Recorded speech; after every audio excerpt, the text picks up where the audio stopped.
Jo, moin Leute und herzlich willkommen. Gesundes Neues. Wir sind auf dem Raps. Wir sind heute leider ohne Lisa. Wir haben schon eigentlich vor Weihnachten eine AKF gedreht gehabt. Wir hatten aber sehr starke Soundprobleme, die wir hoffentlich dieses Mal nicht haben. Ja, wir hatten Windgeräusche. Unsere Mikrofone haben leider nicht aufgezeichnet und die GoPro hat ihr eigenes Mikrofon benutzt. Daher ärgerlich. So, Stand der Dinge. Hier ist der Raps nach Ackergras. So sieht der jetzt aus. Wir haben Frost gehabt, Weihnachten bis minus 17 Grad. Wir hatten eine leichte Schneedecke. Also wir hatten 3 Tage Extremfrost. Ich glaube, es waren minus 12, minus 17, minus 15. Dann ist es ein bisschen abgeflacht. Wir hatten Kahlfrost bis minus 6, minus 7. Ja, wir sind auf dem Raps. Ja, wie gesagt, wir haben letztes Mal schon die AKF gedreht. Wenn ich Bildmaterial von den anderen AKF noch nutze, dann schneide ich es oder überschneide ich es damit. Wir wollen uns aber zuallererst Thema Raps befassen. Was macht er jetzt? Wo kann man jetzt Rückschlüsse ziehen? Was ist gerade interessant? Es ist so, aktuell fragen sich total viele Leute, der Düngermarkt, was mache ich nun? So. Wir müssen natürlich erstmal, um zu wissen, was wir nun machen, müssen wir erstmal einen Bedarf ermitteln. Und wie machen wir das? Also beim Raps können wir auf jeden Fall schon die aufgenommene Stickstoffmenge berechnen oder analysieren, herausfinden. Und das würden wir jetzt einmal machen. Das würde ich euch in dieser Folge zeigen. Und da kommen wir aber später zu. Erstmal ein bisschen Allgemeinheit. Also wir haben jetzt hier den Raps. Seht ihr ja da, sehr üppig. Große Pflanzen, ne? Viele sagen, oh Gott, der friert ja kaputt. Meine Erfahrung ist immer eine ganz andere. Eine große, solide Pflanze friert weniger kaputt als eine kleine mückrige. Weil man auch sieht, der Vegetationskegel sitzt tief. Das ist entsprechend entscheidend. Wir haben hier Blattmasse, die auch isoliert, die seht ihr ja selber, die knickt hier ab. Ne? Die brechen hier ab, das ist völlig normal. Und ihr könnt mir glauben, ich hatte Raps, da hat nur noch hier der Kern gelebt und ich habe damit 6 Tonnen geerntet, aber die Pflanze war halt groß, dick und robust, sodass sie das ganz schnell kompensieren konnte. Genau, hier nach Ackergras, jetzt sieht man natürlich schon ein bisschen Boden wieder hier durch. Da sieht man natürlich, wie krass die Regenwürmer hier gearbeitet haben, wie viel hier noch überhaupt vorhanden ist. Ja, da komme ich zum nächsten Punkt. Argumentiert wird ja zum Beispiel, dass Raps in Breitsaat oder beziehungsweise in Einzelkornsaat ja im Prinzip einen Nachteil hat, weil er einfach so spät einen Reinschluss schafft. Und einige Berufskollegen behaupten, das schafft er erst im April. Fakt ist, meiner hat es im Mitte September gehabt. Keine Argumentation, in der ich folgen kann. Die Pflanze ist natürlich größer, robuster, widerstandsfähiger, muss man sagen. Das ist ganz doll entscheidend in Sachen Krankheiten und Schädlingserreger. Und ein großer Punkt, jetzt habe ich den Faden verloren, einen großen Punkt, den ich anmerken wollte, den habe ich jetzt vergessen. Einzelkorn, widerstandsfähiger, Saatgutspannung, das ist klar, wir reden hier von 27 Pflanzen auf dem Quadratmeter, wenn ihr das hier so seht. Genau, große, robuste Pflanzen. Wir gucken uns jetzt mal eine Pflanze an. Hier wahllos mal einfach reingegangen, durchgestochen, ist super weich der Boden. Und wie krümelig, also ich muss das sagen, dieser Acker wurde ja nun 4 Jahre nicht gewendet, also nicht gegrubbert. Und dann einfach jetzt nur die Striptill aussaat. Ich kann mich fast nicht erinnern, dass ich schon mal so ein krasses Bodengefüge gesehen habe. Das ist so krümelig und weich, ne? Also hier so sieht die Pflanze aus. Wir holen sie mal raus. Überall Regenwürmer drin. Es ist der Boden natürlich sehr feucht. Also bei uns regnet es seit Wochen. Wir haben sehr, sehr viel Regen gekriegt im Herbst. Wir haben aber keine Staunässe. Zu keinem Fall oder zu keinem Punkt. Und zwar, wir haben hier so eine Senke drin mit einem Graben. Und hier steht eigentlich hier stand jeden Winter Wasser. Aber nach dem ersten Jahr Ackergras ist es gegangen. It's gone. Versteht ihr? Also danach gab es das nicht mehr wieder, dass hier irgendwie Wasser stand auf irgendeiner Fläche. Und das kann ich auch auf allen anderen Flächen sagen, die wir sehr extensiv bewirtschaften. Genau, so sieht's aus. Ich würde erstmal mit euch einmal die Pflanze aufschneiden, einmal angucken. Natürlich, wir haben jetzt hier ein paar abgefrorene Pflanzen mit Weiß, ganz klar. Wir hatten minus 17 Grad und wir haben Winter. Und hier seht ihr auch ein bisschen Bruch durch die Schneedecke. Wir haben hier aber, können wir die Wurzel kontrollieren, die ist völlig intakt. Und jetzt werdet ihr natürlich fragen, ich stelle euch mal hin, was haben wir denn hier im Herbst alles gemacht? Also, wir hatten eine ganz normale Herbizidstrategie. Belka Powerpack haben wir hier angewandt. Fährt man im Split, das heißt, man fährt die Variante zweimal rüber im Nachauflauf. Dann hatten wir vor der Saat einmal ein Totalherbizid und hatten nach der Saat nur einmal eine Gräserbehandlung. Alle anderen, wo Getreide stand, hatte ich eine zweimalige Gräserbehandlung. Hier haben wir natürlich den ersten Druck schon mit dem Vorauflauf weggenommen und dann haben wir ja kaum den Boden bearbeitet. Wenn wir uns jetzt diese Wurzel hier angucken, dann müsst ihr erstes mal entscheiden, neues Messer, Leute, müsst ihr mal entscheiden, wie sieht das Ganze aus? Wie sieht die Wurzel aus? Ist sie gesund? Ist sie intakt? Sieht sie gut aus? Ist sie glasig? Ist sie nicht glasig? Ne? Ist natürlich nicht glasig. Und sie ist vollkommen gefüllt. Wenn wir jetzt hier eine Lücke entdecken, ein Spalt, ein Hohlraum, dann deutet das zum Beispiel auf Bohrmangel hin. Und Bohr ist zum Beispiel sehr, sehr wichtig beim Raps. Also aber wirklich fürchterlich kalt heute. Genau, also das wäre zu sagen. Dann, welche Maßnahmen haben wir noch gemacht? Wir haben ein einziges Mal eine Insektizidbehandlung gemacht. Meine Nachbarbetriebe liegen alle zwischen 3 und 4 Behandlungen. Wir ein einziges Mal hatten dann so eine krasse, schnelle Jugendentwicklung, dass anscheinend der Erdfloh sein Interesse verloren hat, weil er kam im Wachstum schlichtweg nicht hinterher. Also klar, wir hatten ein paar Fraßlöcher, die finden wir vielleicht auch noch mal ein bisschen, hier so zum Beispiel, da. Aber das ist gar nicht weiter wild. Also das macht dem Raps nichts, weil er so krass üppig ist, dass er im Prinzip auf und davon ist. Das ist so ein Punkt. Wir haben einmal Wachstumsregler gegeben. Wachstumsregler ist ja in diesem Falle Folicur. Hat einen schönen Nebeneffekt, ist auch gleichzeitig ein Fungizid enthalten.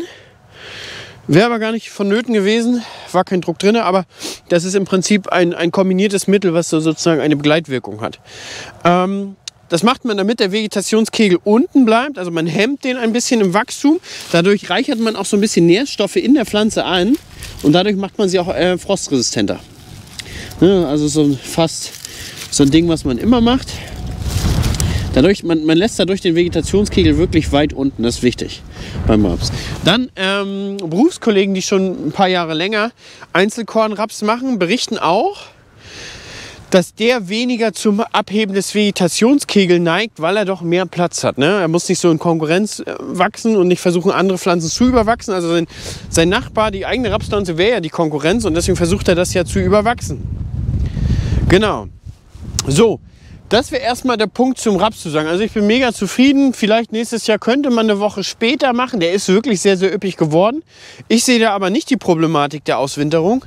Eher im Gegenteil, gesunde, homogene Pflanzen. Wir reden hier auch gerade von 30 Bodenpunkte. Also es ist nicht wirklich fett, was wir haben. Und kommen wir zum nächsten Punkt. Die Stickstoffaufnahme. Es gibt ja verschiedene Verfahren, wie man die Stickstoffaufnahme einer Pflanze bestimmen kann. Bei Getreide zum Beispiel ist es anhand des Chlorophyllgehalts, anhand der Blattfärbung.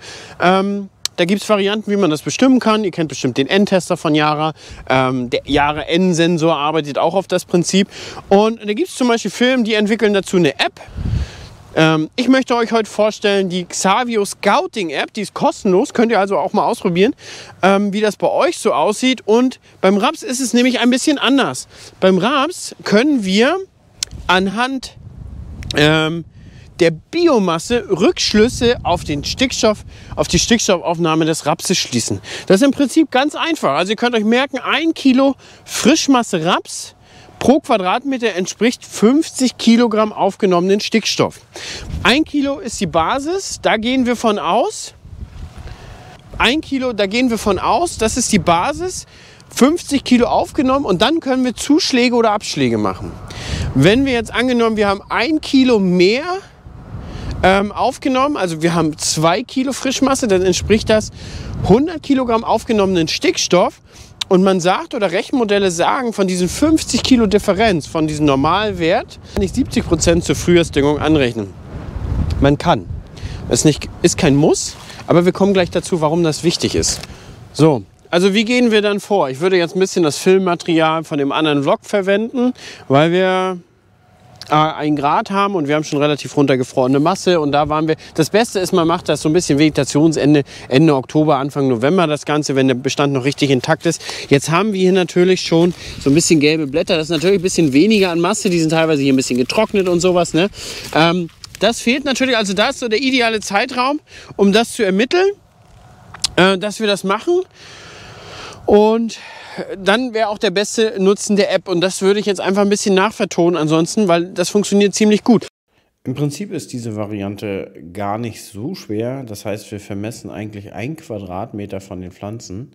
Weil wir hier 50 cm Reihenabstand haben, können wir hier ja ganz einfach 1 Meter von der Reihe nehmen, diesen Meter abschneiden und dann noch einmal, ja woanders 1 Meter oder direkt daneben 1 Meter machen. So haben wir dann ganz einfach Meter mal Meter und diesen 1 Quadratmeter. Also im Prinzip schneiden wir die Pflanze komplett bodennah ab. Brauchen wir natürlich für die gesamte Biomasse. Es geht dabei um die oberflächliche Biomasse, wie ihr hier auch hier im Video seht. Oder wie ihr im Video seht. Das Ganze macht man am besten in einen Eimer.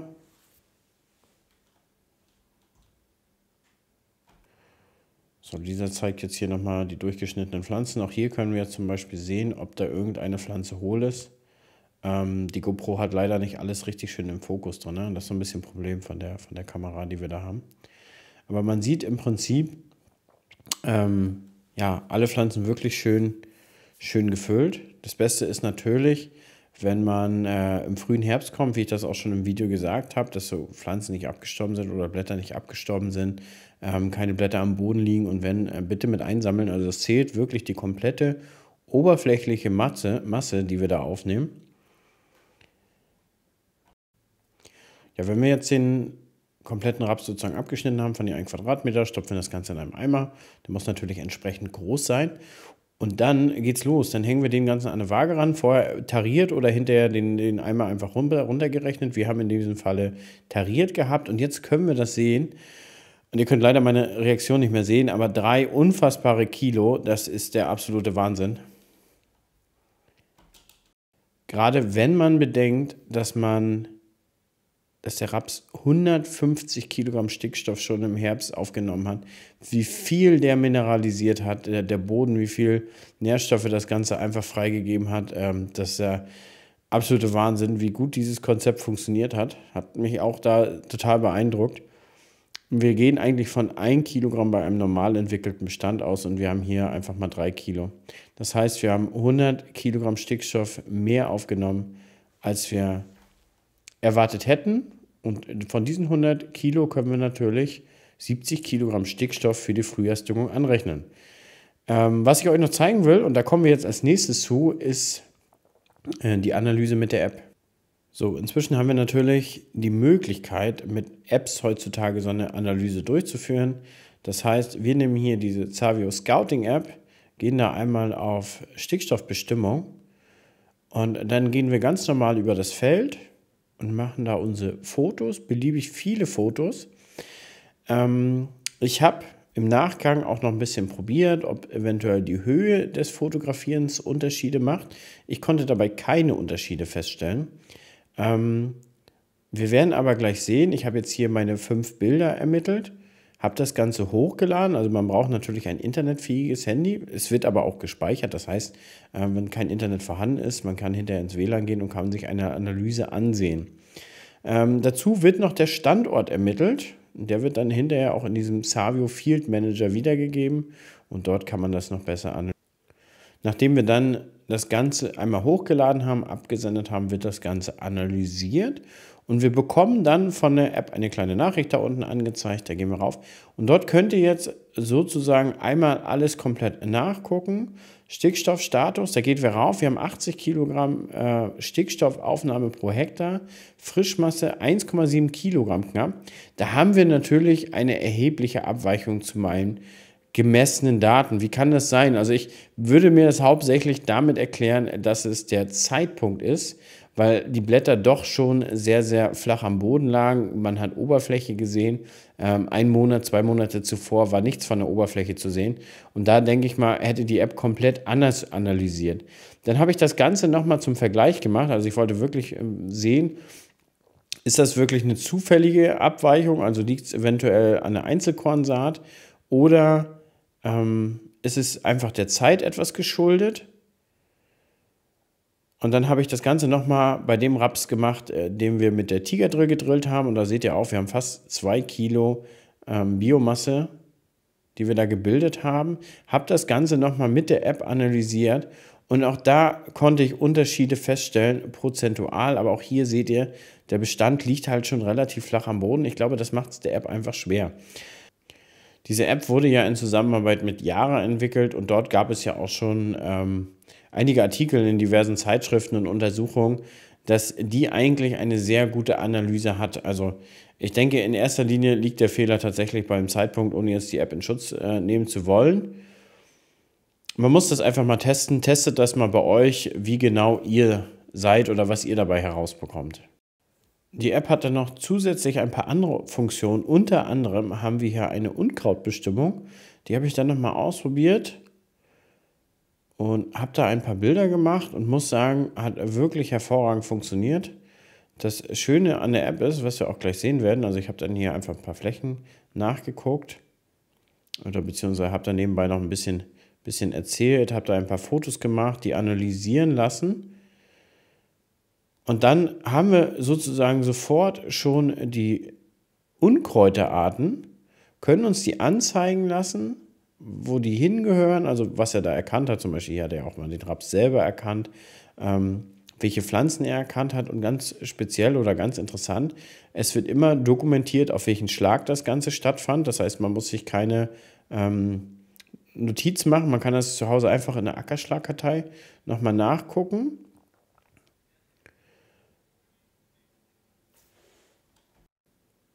Ist vielleicht für die auch interessant, die ein bisschen rausgehen wollen, lernen wollen, bestimmen wollen, hey, welche Pflanze ist das eigentlich? Kann man sich ein bisschen angucken, kann man vielleicht noch ein bisschen vergleichen, ist sie das wirklich? Ist für den Anfang und für Leute, die sich für das Ganze interessieren, eine wirklich super Sache, wie ich finde.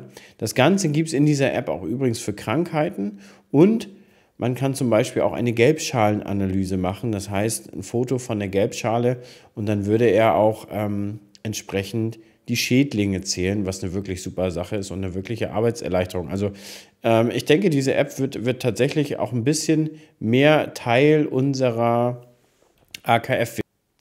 Das Ganze kann man dann auch noch mal ein bisschen weiter treiben und man kann sich direkt zum Beispiel Pflanzenschutzempfehlungen anzeigen lassen.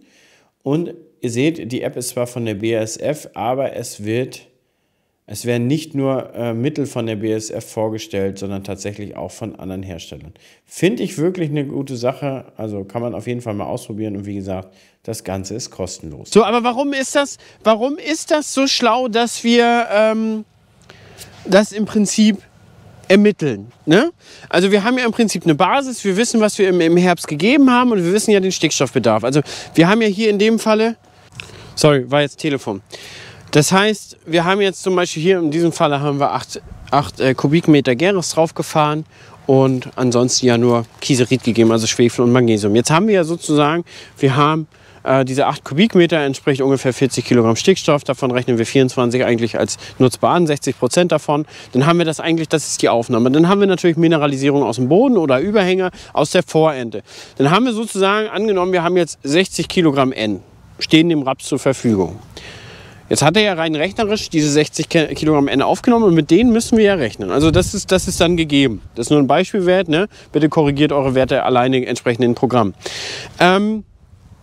Jetzt ist aber hier, oder wir haben jetzt hier festgestellt, der hat 3 Kilo pro Quadratmeter. Das heißt, er hat 150 Kilogramm Stickstoff aufgenommen und 50 müssen wir als gegeben ansehen. 50 Kilogramm N sind da. Jetzt haben wir 100 Kilo, von denen wir 70% anrechnen können. Das heißt, 70 Kilogramm Stickstoff können wir sagen, okay, die brauchen wir im Frühjahr nicht geben. Die hat er ja schon aufgenommen. Die müssen wir nicht geben. Und auch wenn die Blätter hier vergammeln, beziehungsweise wenn die hier verwelken, es steht der Pflanze trotzdem zur Verfügung. Das ist ein relativ schneller Prozess, der da im Frühjahr anfängt. Das heißt, diese 70 Kilogramm Stickstoff, die können wir sparen. Und darauf beruhen auch im Prinzip all diese ganzen Berechnungsprogramme, wenn wir jetzt zum Beispiel eine Herbstscannung machen mit dem Jahre-N-Sensor. Und wir haben diese Scannen und wir haben diese Biomassekarten und die können wir im Frühjahr abarbeiten und im Prinzip das beruht darauf. Da wird nur ein Delta ausgerechnet. Das heißt ja im Prinzip, wir haben 50 N, die wir als gegeben anrechnen müssen. Wir können 70 Kilogramm aufschlagen, wir haben 120 Kilogramm Stickstoff und dann müssen wir das Delta noch berechnen. Das heißt, wir haben im Frühjahr den N-Min-Gehalt, das heißt, wie viel mineralischer Stickstoff ist noch im Boden, den können wir noch abziehen und dann haben wir nur noch ein kleines Delta von wahrscheinlich 50 bis 70 Kilogramm Stickstoff, die wir hier im Frühjahr geben. Und das funktioniert. Das funktioniert. Ich habe viele Jahre so gearbeitet, hauptsächlich mit dem Jahre-N-Sensor. Der macht dieses System halt auf den ganzen Schlag. Man fährt hier rüber, man scannt die Fläche. Der macht diese Biomassebestimmung. Und dann machen wir im Frühjahr die Abzüge. Und ich habe im Frühjahr auch mal nur 100 Kilo, 70 Kilogramm Stickstoff gestreut und habe trotzdem 5, 6 Tonnen geerntet. Es steht der Pflanze zur Verfügung, es ist da. Das heißt, wir müssen nicht mehr streuen. Das ist alles bloß ein Risiko und jedes Kilo ist dieses Jahr enorm viel Geld. Genau, also das müsst ihr wissen. Jetzt fragt ihr wahrscheinlich, warum machst du es nicht mehr mit dem N-Sensor? Ich habe ihn zwar noch da, ich habe aber festgestellt, dass so ein bisschen diese Biomassekarten aus den Satellit und so, dass man die relativ gut anpassen kann und dass das ähnlich gut funktioniert. Was natürlich ein Helfer ist inzwischen diese App, die ich euch jetzt vorstelle oder die ich euch ein bisschen in der Nachvertonung jetzt vorstelle. Und die gibt auch die Möglichkeit, dass wir das scannen können. Dass wir erstmal einen Überblick haben, wie viel Biomasse ist da. Ihr müsst aber dazu verstehen, das Beste ist auch da, wenn die Pflanze richtig noch im üppigen Wachstum steht, weil dann ist der Bedeckungsgrad natürlich der Realität entspricht. Ihr seht ja hier, die Pflanzen, die Blätter haben sich abgesenkt und dadurch es ist jetzt wieder Licht zum Vorschein gekommen. Das haben wir natürlich im September, im Ende Oktober, Anfang November natürlich nicht. Ganz klar, wir müssen in die Richtung filmen. Das haben wir ja natürlich nicht, ganz klar. Und dann funktionieren diese Apps auch besser. Also wir hatten natürlich schon Unterschiede bei diesem Ganzen mit der App. Aber letztendlich ist es ein gutes System, glaube ich, was auch Zukunft hat. Ihr könnt es ja selber mal ausprobieren. Geht mal raus, wie gesagt, diese App ist kostenlos. Geht mal raus. Macht ein paar Aufnahmen von den Feldern, scannt das mal, wiegt das mal gegen und schreibt mir mal in den Kommentaren, wie gut das bei euch funktioniert hat. Genau, letztendlich nutzt diese App auch eine bekannte Basis und auch eine gute Basis, die auch schon in Zeitschriften untersucht wurde und als sehr gut empfunden wurde. Deswegen guckt euch das einfach mal an, ob das was für euch ist. So, genau, und mit Hilfe diesen Parametern, die wir dann ermittelt haben, möchte ich dann mit euch in einer der nächsten Folgen eine Streukarte ermitteln. Wir rechnen uns das mal aus, den Bedarf. Wir gucken uns das mal an bei den Pflanzen und dann rechnen wir mal aus, wie viel müssen wir denn jetzt im Frühjahr streuen, damit unser Bestand versorgt ist. Ihr seht ja selber, der sieht ja bis jetzt bombig aus. Da gibt es ja nichts zu meckern. Und dann gucken wir uns das einfach an. Was müssen wir streuen, was müssen wir streuen nicht, aber wie viel müssen wir streuen, wie erstellen wir uns die Streukarte, wie gehen wir da voran, ne? Und wie machen wir denn weiter? Also wie gesagt, wenn wir diese Strategien fahren, ist es auf jeden Fall zu empfehlen, einen schnellen Dünger zu nehmen, weil wir im Prinzip, wir müssen die Schwelle kompensieren, wo uns Raps nicht zur Verfügung stellt, weil er erst auf die Mineralisierung der Wurzeln bzw. aus den Reststoffen warten muss. Das heißt, wenn die Pflanzen ja jetzt hier sind oder die Pflanzenbestandteile und die verrotten, dann setzen sie den Stickstoff frei, den sie schon aufgenommen haben. Bis das passiert, brauchen wir sozusagen eine schnelle Freigabe und deswegen empfiehlt sich da wirklich einen schnellen Dünger zu nehmen und keine stabilisierten Langzeitdünger. Den kann man nutzen vielleicht, wenn man im Herbst keine hohe N-Aufnahme hatte. Aber für den normalen Fall und für meinen Fall hat sich beim Raps immer ein schnell wirkender Dünger empfohlen. Gut, ich würde sagen, das war's diesmal. Wir gucken uns im Prinzip an, wie in der nächsten Folge, wie wir dann diese Streukarte erstellen.